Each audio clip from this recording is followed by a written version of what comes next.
évoquer dans le sujet qui suit la passion de Jean-Charles Hello. Fan du 7e art, il s'est lancé ces derniers temps dans la création d'un podcast intitulé L'Instant Pur Cinéma, composé notamment d'interviews et d'entretiens autour de sorties de films. Nous l'avons rencontré à son domicile avec son micro et son ordinateur. Témoignage. En 2018, en fait, de mon expérience, en fait, j'ai pu faire un concours en cuisine. Alors, ça n'a rien à voir. J'ai fait un concours en cuisine dans lequel j'ai fini 2e. Et cette 2e place m'a permis, grâce à la ville de Cholet, d'accéder à un sous-marin nucléaire, lanceur d'engins, en partenariat avec la Marine nationale. Et donc, j'ai passé 24 heures à bord de ce sous-marin. Et donc, l'expérience s'est faite. C'était assez fou comme expérience. Et j'apprends que quelques mois après cette expérience, je vais avoir un film qui va sortir au cinéma qui s'appelle Le Chant du Loup, qui est un film d'Antonin Baudry. Et ce film-là, il va me passionner et je vais aller le voir 5 fois au cinéma. Et de là, je me suis dit, en fait, il faut que j'en parle absolument. Et donc, j'ai créé un compte Instagram pour parler de films, etc. Et donc, j'ai commencé à avoir une petite communauté.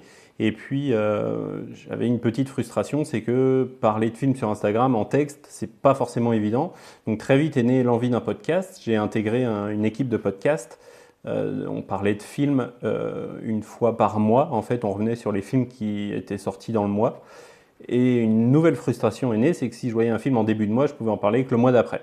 Donc là, c'était assez compliqué. Donc j'ai créé mon propre podcast et j'avais envie de me différencier un petit peu de ce qui se faisait déjà. Et j'ai eu une opportunité d'interviewer un comédien de doublage qui s'appelait Stéphane Gaudin. Et donc de là, de branle-bas de combat, je créais un petit jingle, je créais un conducteur d'interview. Et puis je vois que ça plaît plutôt bien pour parler des personnes de l'ombre du cinéma, donc les cascadeurs, les cascadeuses, les maquilleuses. J'en ai décidé de faire mon cheval de bataille, de parler vraiment des métiers de l'ombre et ça a cartonné. Des opportunités sont nées pour interviewer des acteurs, actrices et réalisateurs. Maintenant j'arrive à mêler un petit peu les deux dans le podcast et puis de là est né un site internet grâce à un Choletais qui m'a aidé sur la création de mon site. Donc voilà, une belle aventure. À quelle fréquence vous publiez vos podcasts justement ? Alors de base, j'étais parti sur un podcast par semaine et puis en fait de fil en aiguille j'ai tellement de sollicitations, j'ai tellement d'envie aussi. Là, je suis plus à 1, 2, 3 par semaine de temps en temps. Comment vous travaillez, comment vous fonctionnez pour les interviews ? Si je comprends bien, tout se fait à distance, c'est ça ? C'est ça, c'est complètement roots, c'est-à-dire qu'on fait avec ce qu'on a sous la main. Quand je me suis lancé, je suis allé sur le Bon Coin, j'ai trouvé un micro d'une bonne marque, mais que j'ai trouvé en seconde main à 60 € alors qu'il en valait le double. Si j'ai l'opportunité d'avoir des interviews en présentiel et plus en visio, ce serait bien.